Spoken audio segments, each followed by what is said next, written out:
Vamos lá, meus irmãos, vamos lá? Estamos na nossa 10ª aula de História Eclesiástica 2. Hoje nós estamos aqui trabalhando sobre esses movimentos dissidentes dentro do catolicismo, os movimentos de pré-reforma. Estamos tentando chegar na reforma, mas pelo tempo, creio que não dará. E hoje é a nossa última aula, e está sendo gravada aqui essa aula, e a última aula desse bloco, e a última aula do ano, então estamos muito felizes. E mais uma vez, eu quero lembrar a todos que eu estou me baseando aqui no material do professor Juliano Reis. Já dei aqui o site, tanto da onde você encontra a apostila, e também onde está no canal do YouTube, chamado Pão do Evangelho.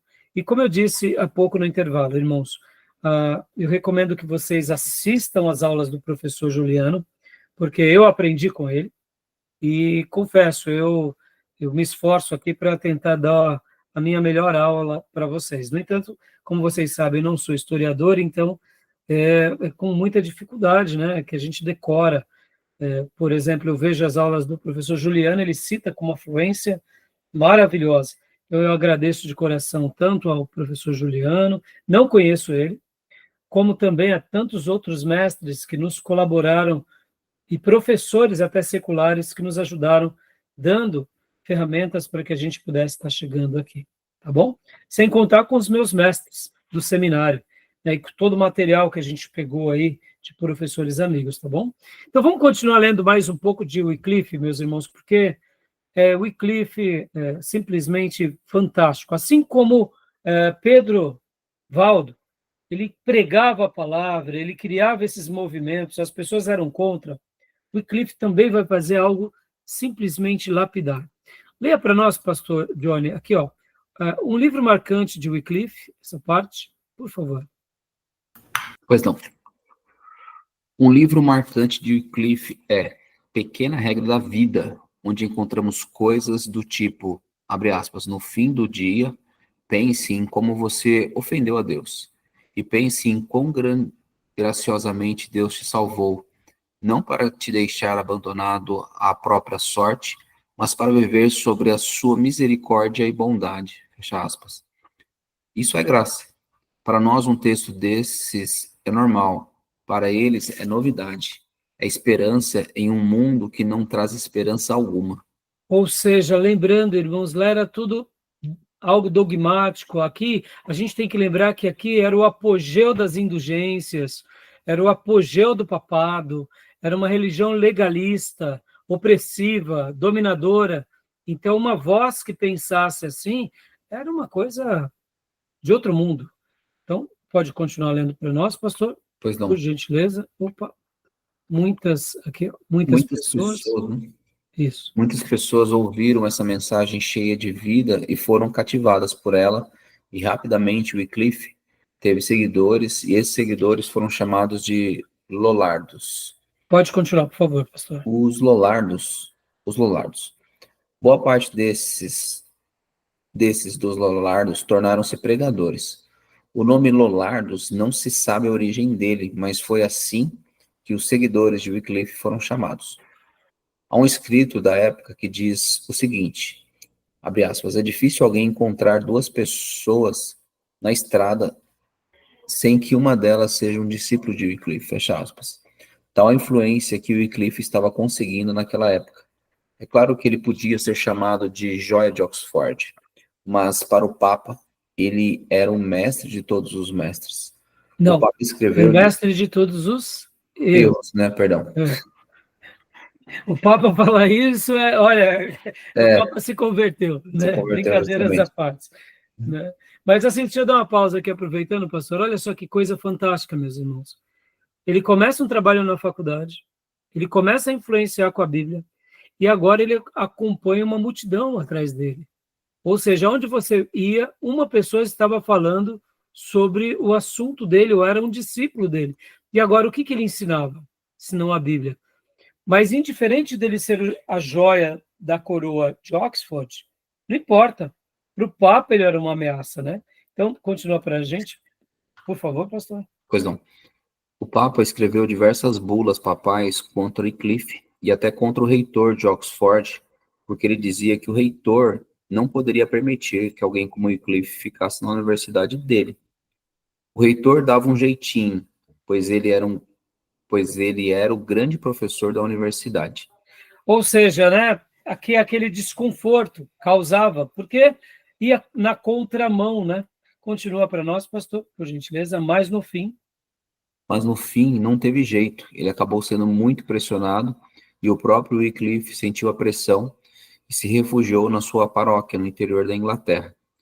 Lá ele escreveu, fez tradução, pois um homem desse não tem como segurar, pois ele é um homem a serviço de Deus.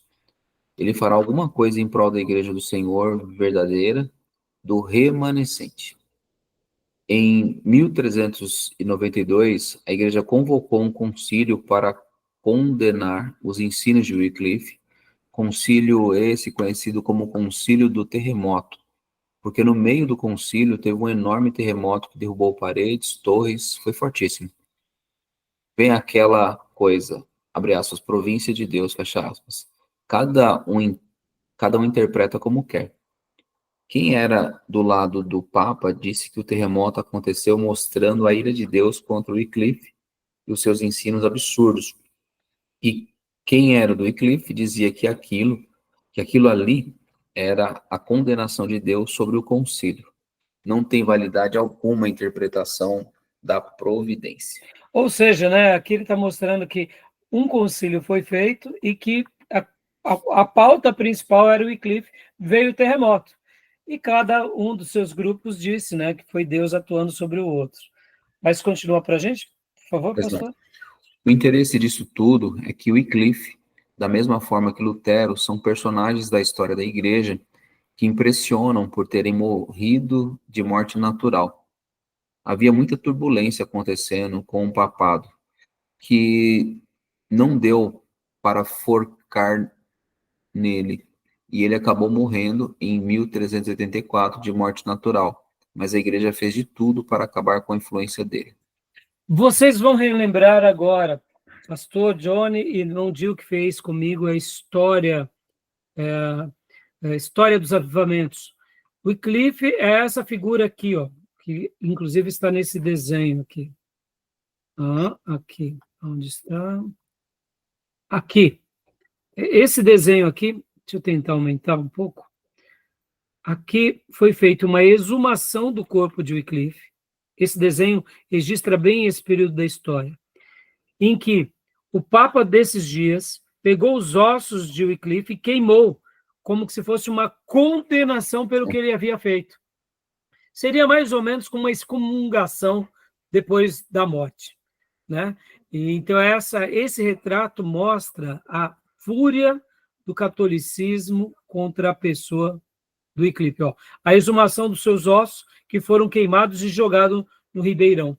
Então, isso mostra como ele foi persona não grata para o catolicismo, né, meus irmãos? Então, é essa pessoa tão brilhante que foi Wycliffe, tá bom? Então, é esse o episódio, né? E aqui, agora a gente aí retrata sobre essa parte, né? Vamos falar agora de John Hus. Gil, leia para nós John Hus, por gentileza, Gil. Outro grande pré-reformador. Leio sim, pastor. Por favor. Nasceu na Boêmia, atual República Tcheca. Também pode ser visto o nome dele como Jonas ou João, né? John Hus. Tinha 12 anos quando Wycliffe morreu. Mais estudantes que foram estudar em Oxford trouxeram as ideias. Doutrinas e livros de Wycliffe para a Boêmia, que Hus leu e foi influenciado por Wycliffe. Hus estudou na Universidade de Praga, se tornou professor, depois reitor dessa universidade. Era também pastor em uma igreja em Praga, chamada Capela de Belém. Perceba, irmãos, aqui agora, olha só, as universidades, elas estão sendo criadas, mesmo que elas foram criadas pelo catolicismo, mas também está tendo uma ruptura, porque agora as pessoas estudando, e nesse ambiente de cultura, eles não estão ali debaixo daquela, vamos dizer assim, né? O monastério era muito fechado. Agora, uma universidade, querendo ou não, ela acaba, mesmo ela tendo um viés religioso, ela acaba tendo uma atuação na sociedade com uma mais liberdade, né? E a mesma coisa, ou algo bem parecido, vai acontecer com John Hus, né? Pode ver que ele nasce na República Tcheca, na Boêmia, ele era um boêmio, né? E aí ele vai estudar na Universidade de Praga. E aí, aqui ele agora se torna, né, um pregador na Capela de Belém, lá em Praga.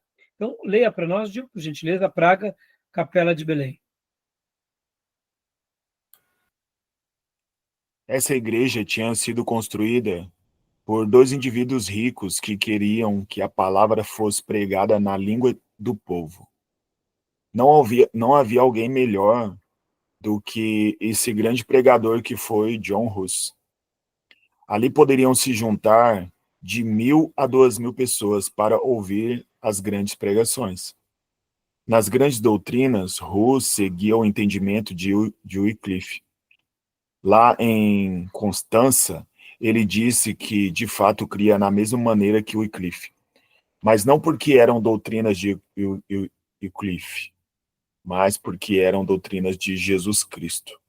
Ou seja, meus irmãos, olha a ruptura dentro do próprio catolicismo. Agora a gente já começa, percebam que a nossa disposição fica mais favorável, mas quero lembrar que ainda eles estão assim trabalhando dentro do catolicismo, mas eles já são vozes contra o catolicismo, né? Então, eu fico imaginando, irmãos, quantas foram as pessoas que também seguiram esse exemplo e que a gente nunca teve conhecimento. Então, continua para nós, por gentileza, tio.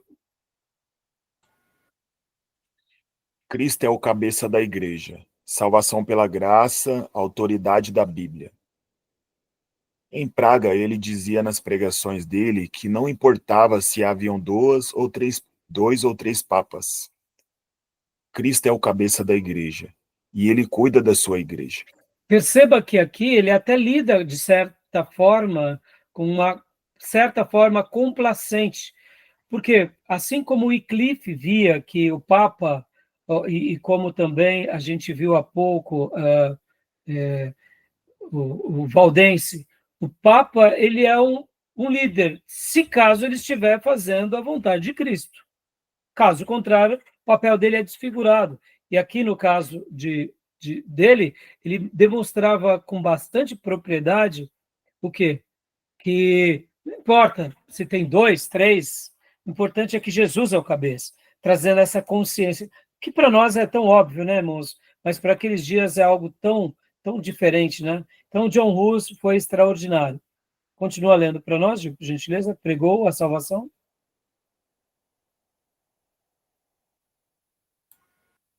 Ok. Pregou a salvação pela graça, autoridade da Bíblia e só da Bíblia. Única autoridade. Era um tempo de indulgências. Em todas as igrejas de Praga, as indulgências eram comercializadas, menos na igreja de John Hus, é claro. Ou seja, irmãos, olha que coisa linda. Em toda situação, em todo aquele mundo, mas naquela comunidade não. Por quê? Porque eles estavam tendo contato com as Escrituras. Aleluia. Isso é extraordinário. Vou ler essa frase aqui, você lê na sequência essa para nós, tá, Gil? Ele pregava assim: deixem quem quiser proclamando o contrário. Deixe um papa ou um bispo ou um padre dizer: eu perdoo os teus pecados, eu te absolvo das tuas penalidades, eu te liberto do sofrimento do inferno. Tudo isso é inútil. Não te traz benefício algum. Só Deus, eu repito, só Deus pode perdoar pecados por meio de Cristo. Ele perdoa aqueles que verdadeiramente se arrependem, fecha aspas. Grande pregação estava ocorrendo ali naquela igreja. E, claro, grandes problemas também adviram dele, né? E aí vem a sua excomunhão e o interdito. Pode ler para nós, Gil? Rus foi excomungado e a cidade de Praga foi colocada sobre interdito, isso mesmo. Rus, para diminuir a pressão e o sofrimento sobre as pessoas, resolveu sair de Praga, mas continuou pregando no meio rural. Ninguém segura um homem desses. Pode continuar lendo para nós, querido irmão. O Concílio de Constança foi convocado para se apresentar diante do Grande Concílio de Constança. Rus queria ir, mas seus amigos e seguidores não queriam deixá-lo ir de jeito algum, pois sabiam que ia acontecer. Rus achava que se ele pudesse pregar a palavra para aqueles irmãos que estavam lá, se ouvissem o verdadeiro evangelho, eles poderiam entender e a igreja poderia ir para o caminho certo. É claro que isso era uma ilusão, um sonho. Ele nem ao menos permitiram que ele pregasse, até porque eles tinham medo da pregação dele. Ou seja, né, ele tenta no concílio ir. Resumindo aqui, para a gente prosseguir, meus irmãos, vamos aqui, ó. Não, pode ler, vale a pena. Esse texto é muito legal. Aqui, o imperador do Santo Império Romano era amigo. O imperador do Santo Império Romano era amigo de John Hus e garantiu para ele um salvo-conduto, uma garantia que o imperador, que nada aconteceria com ele. Então, Hus acabou, mesmo sabendo que seria perigoso, indo. Lá foi condenado, logo de cara, acusando-o com todo tipo de acusação, e por fim, o Segismundo, o imperador, sob pressão do concílio, revogou a promessa do salvo-conduto, porque os integrantes do concílio disseram que ninguém é obrigado a guardar a palavra para um herege. Ou seja, o imperador acabou declinando, ele disse, eu te dou o salvo-conduto, mas agora vem a pressão do Papa e diz, você vai garantir a palavra para um herege, né? Então Rus foi traído, preso e condenado a ser queimado na estaca. Morreu queimado em Constança, cantando em latim, Cristo, Filho do Deus vivo, tem misericórdia de mim. Aí vem essa frase de Lutero. Lutero disse o seguinte, observe como Rus agarrou-se firmemente em seus escritos e palavras às doutrinas de Cristo. Com que coragem ele lutou contra as agonias da morte. Com que paciência e humildade ele sofreu toda indignidade. E com que grandeza de alma ele confrontou uma morte cruel em defesa da verdade. Enquanto fazia todas essas coisas sozinho, diante de uma assembleia imponente dos grandes da terra, como um cordeiro no meio de leões e lobos. Se um homem assim pode ser considerado um herege, nenhuma pessoa debaixo do sol pode ser vista como um verdadeiro cristão. Fecha aspas. E Lutero sempre manifestou a sua dívida para com Hus. Em 1529, ele escreveu, eu estive até aqui ensinando e sustentando todas as opiniões que Hus, sem que eu soubesse. Todos nós, russitas, sem saber. Eu não sei nem o que pensar a respeito de tão grande maravilha. Ou seja, Lutero expressava palavras boas, dizendo sobre a vida e a obra de Hus, e que eles acabaram sendo influenciados, né? Hus foi morto, mas os hussitas não. Mais tarde, eles continuaram o que conhecemos como os morávios. Daí vem os moravianos. Fantástico, né, meus irmãos? E aí vem aqui a história do último, que eu quero concluir com ele, né? Que é Savonarola, que é também um outro grande expoente, que foi influenciado pelo seu avô, e que também escreve um livro chamado Simplicidade Cristã. E esse também era um outro pregador que tinha uma mensagem poderosa. Leia para nós, Gil, aqui, Pregação Poderosa de Savonarola. Ele nasce aqui em 1452, a 1498. Tá bom? Então, lê aqui para nós, Pregação Poderosa, por favor. Leio sim. Ele tornou-se um grande pregador. Não era no início, mas tornou-se mais tarde. Quando ele pregava, tinha um sotaque muito estranho para quem vivia em Florença, pois foi lá que ele tornou-se pregador. Disseram para ele ouvir um outro pregador, outro cara famoso, bom em retórica. Ao que ele respondeu: eu não vou ouvi-lo. Lá ele prega filosofia, prega Cícero, Platão. Não, eu vou pregar a palavra de Deus, entre aspas.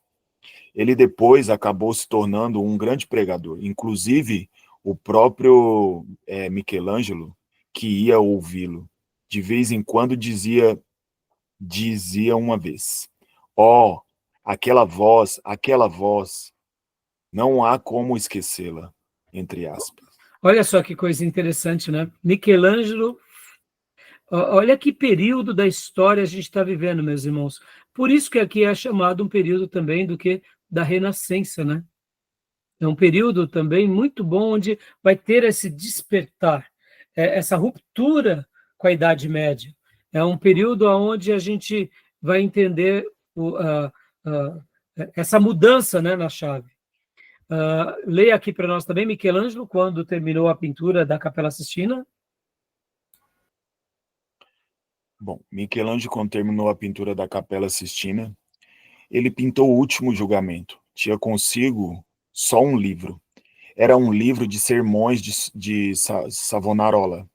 Alguém já disse que aquela pintura era um sermão de Savonarola, em cores. Então, dá só uma pausa aqui. Sim. A Capela Sistina, em tese, segundo alguns especialistas, vão falar que era como a maneira que ele pregava. Uma coisa que vai acontecer agora aqui na Renascença, irmãos, é o seguinte: as pinturas começam a mudar de forma. Por exemplo, deixa eu só mostrar aqui para vocês. Ó. Podem ver que na Idade Média, as pinturas eram desenhos mais místicos, mais com aquelas ideias sagradas, e aqui na Renascença começa, então, a ter uma característica um pouco mais próximo da realidade. E aqui é a parte da Capela Sistina, né? Então, aqui já podem ver que é o corpo humano da forma mais próxima dentro do humano. Então, esse é um período, né, chamado período que se inicia aqui com a Renascença, tá bom? Houve um episódio, eu diria que foi bem desagradável, que é o seguinte: ele acaba se envolvendo com as questões políticas. Num primeiro momento, ele teve apoio das pessoas, depois ele perde esse apoio, e depois ele acaba sendo punido, sendo jogado, sendo queimado na fogueira. Então, a vida dele teve essa situação. Mas ele foi um pregador muito eloquente nos seus dias, e ele, vamos dizer assim, o grande calcanhar de Aquiles dele foi por causa de questões que ele se envolveu com política. Aqui também uma outra coisa que o professor Juliano destaca foi essa frase. Lê para nós, Gil, por gentileza. Um episódio marcante nesse período com Savonarola, à frente da cidade de Florença, é a da Fogueira das Vaidades. Quando então, em Florença, foi feita uma grande fogueira e as pessoas traziam coisas que eram consideradas pecado, ou vaidades, coisas inúteis. Então foram queimados baralhos, dados, obras de arte de Botticelli, pelo próprio Botticelli. Esse Botticelli é um pintor famosíssimo, né?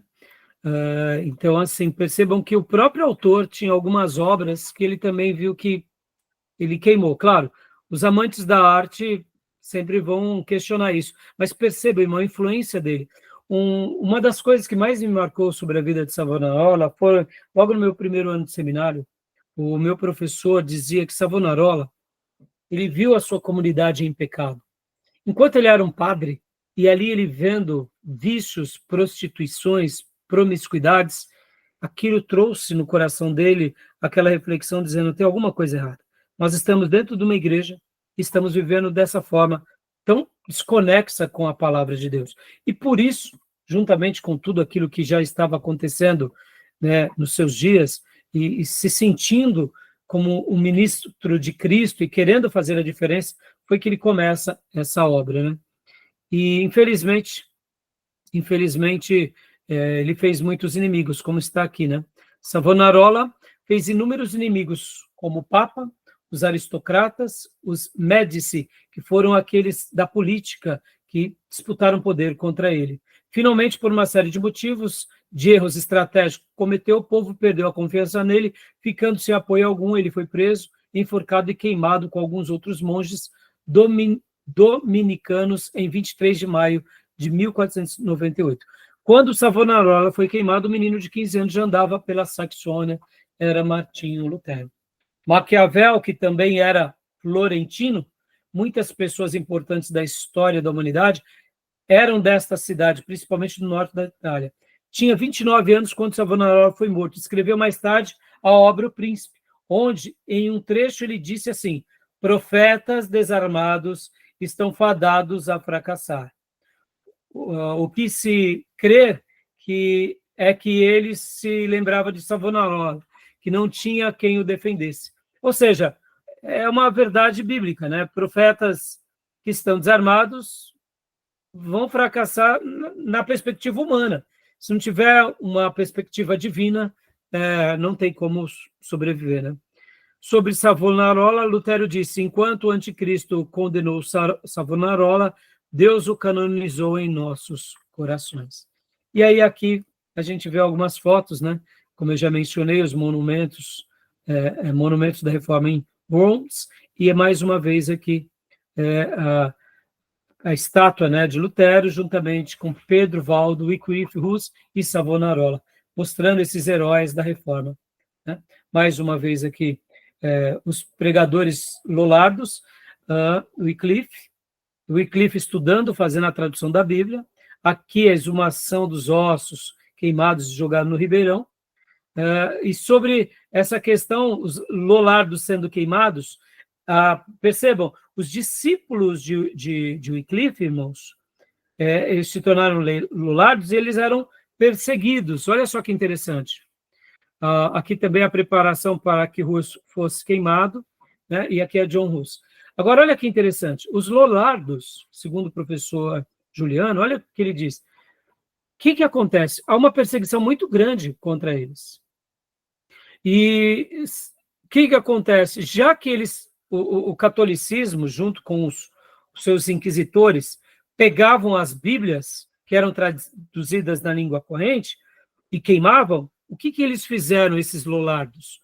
Eles decoravam, cada família decorava um livro da Bíblia, ou pelo menos parte delas, porque mesmo que queimassem a Bíblia, eles iam depois e reescreviam, porque a Bíblia estaria no coração e na mente deles. Olha que coisa fantástica, não, meus irmãos?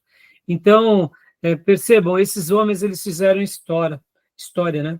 E aqui é Savonarola pregando, né? E aqui mostra ele ensinando a sua comunidade. E podem ver, irmãos, muitos deles pregavam com os seus trajes clericais, né? Porque, afinal de contas, eles estavam ainda, na concepção deles, na igreja de Cristo. Só que essa igreja tinha se desviado. Então, aí onde vem, né, essa quebra da Idade Média, e agora vem um período chamado da Renascença, ou Renascimento, e aí vem nosso Lutero. Mas a gente vai parar aqui, porque não vai dar mais tempo de falarmos, tá bom, meus irmãos?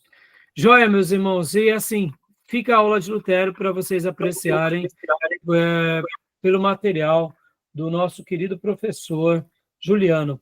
Ele vai trazer uma aula maravilhosa sobre Martinho Lutero. Ele mostra a grandeza de Lutero, que Lutero foi genial, e assim como Wycliffe não morreu, conseguiu, não foi morto por ninguém, Lutero também não foi morto por ninguém, mas, diferente de Wycliffe, Lutero teve muito apoio de príncipes que o protegeram. E antes da investida de um grupo matar Lutero, pessoas protegeram Lutero, e Lutero, então, pôde se refugiar e, assim, fazer a tradução da Bíblia, e aí a Bíblia se popularizou, e, bom, aqui estamos nós. Tá bom? Então, fica aqui, meus irmãos, né, essa síntese. Me perdoe, né, porque, como eu disse para vocês, a gente está aí aprendendo para poder passar uma boa aula para vocês, e hoje, né, essa aula eu poderia prestigiar que eu me baseei grandemente no professor Juliano, tá bom? E em todo o material dele. E espero ter acrescentado algo a vocês, e queria aqui, né, concluir essa aula agradecendo demais ao pastor Johnny e ao nosso querido irmão Gil, porque, afinal de contas, Gil, nós fizemos a conta antes do início das aulas, são 4 anos aqui conosco, Gil, né? 2021, fevereiro de 2021, vocês entraram aqui no seminário, Gil, logo no finalzinho ali da pandemia. Então, ficamos 21, 22, 23, 24. 4 anos exato, né? E, para a glória do Senhor, nós estamos aqui nesse projeto desde 2013, né? Sendo que 2013, 2014, 2015 fomos a extensão do STBnet, e de 2016 para cá, nós estamos como STBM, né? Então, hoje, né, concluindo a nossa última aula e o nosso 12º ano letivo, somando os 3 anos de STBnet e 9 anos de STBM. Então, eu louvo a Deus, porque o ano que vem estaremos iniciando o 13º ano letivo do nosso seminário de teologia. E, com muita alegria, né, é claro que vai ter as provas de vocês, mas eu quero acreditar que, assim como vocês foram alunos exímios, vocês vão ser aprovados, né, porque foram bons alunos em todo o curso, e, querendo Deus, nós vamos nos ver em fevereiro, no primeiro sábado de fevereiro, com a permissão de Deus, se Deus permitir, no nosso culto, na igreja local, na Igreja Batista Missionária, aqui em Ferraz de Vasconcelos, que também será um culto e a celebração da formatura do curso médio em teologia livre, do irmão Johnny e do irmão Gil. Então, obrigado, viu, Gil? Obrigado, Johnny, por esses 3 anos, e oro para que vocês, em breve também, queiram fazer o curso de bacharel, e venham somar as fileiras conosco por mais 2 anos, para que vocês possam também aqui participar, quem sabe um dia dando aula conosco, né, desse projeto tão importante. Tá bom?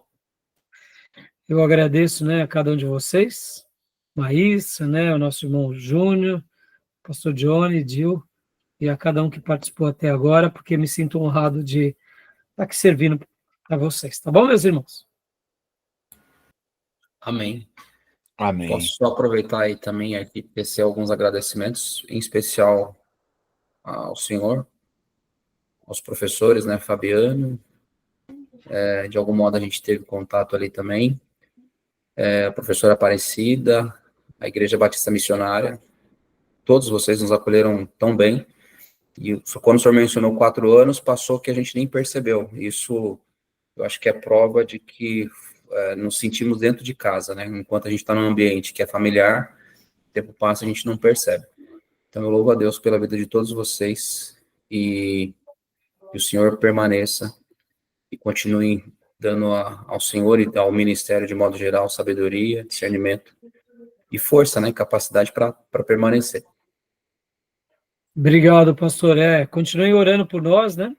Pelos demais professores, para que realmente Deus continue sendo glorificado. E obreiros como vocês, né?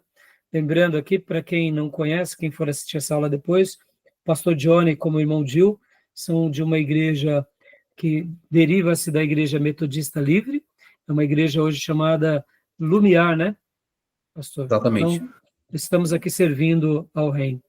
né? Então, a gente se sente muito feliz por isso, viu, pastor? Obrigado mesmo. Imagina, satisfação é toda nossa. Amém. Eu também, da mesma forma, faço das palavras do pastor Johnny as minhas. Muito obrigado, pastor. Agradeço ao Senhor por ter nos dado força, graça, né? E ter nos trazido até aqui. E assim, como o pastor Johnny disse, foi maravilhoso esses dias ter aprendido. Foi um privilégio poder estar participando de um grupo como esse, absorver tanto conhecimento. Maravilhoso. Obrigado, pastor, pela sua dedicação, pela companhia de todos os alunos que estão aqui, né? Sem dúvida, foi maravilhoso. Muito obrigado. E, de fato, obrigado. Eu sei o quanto vocês, né, foram ministrados e aquilo que a gente aprende, né, irmãos? Quando a gente ensina, a gente acaba sendo muito mais abençoado, né? Porque, percebam, essas duas matérias que eu dei para vocês não fazem parte do meu currículo. Então, como eu estou me deliciando sobre os temas, né? Mas, ao mesmo tempo, a gente vai aprendendo e passando aquilo que a gente aprendeu também. Porque, assim como um dia o seminário STBN, nos meus dias, foi espetacular para a minha vida, e tantos professores ao longo desses 30 anos de ministério têm sido importante, como é maravilhoso, né, poder estar junto aqui. Porque, mesmo sendo professor de vocês, a gente está crescendo juntos, então, realmente é um momento maravilhoso, e que Deus faça de nós, quem sabe aí pequeninos, né, pequeninos John Hus, pequeninos Wycliffe, pequeninos Savonarolas, né, porque quem sabe pequeninos Wesley, porque graças a Deus, Deus tem levantado os servos dele na terra, e que Deus possa nos usar para prepararmos sempre obreiros e termos igrejas bíblicas, escriturísticas e cristocêntricas, tá bom? Então, meus irmãos, a gente continua se falando depois, né? Eu vou estar enviando a prova para vocês amanhã. Quinta-feira, vocês têm que me entregar tudo para eu poder, né? Senão eu vou passar o Natal aqui e o Réveillon, corrigindo trabalho e prova, né? Então, obrigado mais uma vez, e toda a honra seja dada ao Senhor, toda a glória. E eu agradeço a Deus de todo o meu coração pela vida de vocês. Vocês dois vão fazer muita falta, viu? No ano que vem. Né, Maís? Vamos fazer bastante mesmo. Aprendi tudo com vocês dois, fiquei muito feliz de compartilhar as aulas. Vocês são um baita exemplo de dedicação, de entrega, de posicionamento. Vão fazer falta de verdade. E igrejeiros, né, Maísa? É isso que importa para nós, né? Igrejeiro, porque né, gente que está querendo botar a mão na massa, né? Ou seja, não é só a teologia pela teologia. É um coração que queima, como a patrística, para a gente servir a igreja, né? Que Deus nos ajude, quem sabe, a reescrever uma linda história para o noivo, que a gente possa ser como noivas adornadas, sem mácula e nem ruga. Tá bom, meus irmãos? Terminamos aqui. Glória a Deus. Boas festas. Que Deus abençoe a todos vocês. E a gente vai se vendo nos nossos grupos internos. Mas Amém. Obrigado por tudo, viu? Amém. Mas obrigado, viu? Deus abençoe. Amém. Graças Deus a Deus. abençoe. Graça e paz, Graças meus e irmãos. Paz. Amém. Deus abençoe. Boa semana e boas festas. Boas festas. Deus abençoe.